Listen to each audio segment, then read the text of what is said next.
Di hari Rabu tanggal 23 bulan Toluna Salpu di Patupa Pamarenta do Ulaun rapat forum OPD na di Patupa di Hotel Serenauli na adong di Laguboti. Ulauni di Patupa lamak katahon hirim ni pembangunan di luar Tobaon. Misalnya dia namanya di Ulauni di Pasahat Dinas Pertanian dan Perikanan Kabupaten Tobado rencana karejoni nasida di Bagasat tahun 2020 sadaun.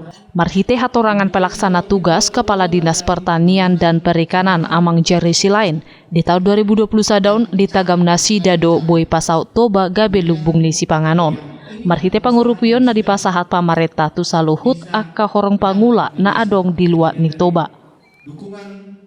Jadi saat ini kita bersama pihak-pihak yang berkepentingan untuk verifikasi, validasi, rencana kinerja dan rencana pembangunan oleh kelompok tani Setuba. Budidayakan bersama kelompok tani untuk peningkatan produksi komoditi.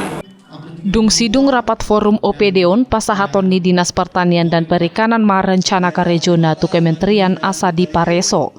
Halai hati hai dang olo Amang Jerry Silain pabuahon manang nasadia godang ni hepeng na lau pakyon ni halaki di tahun 2020 sadaun.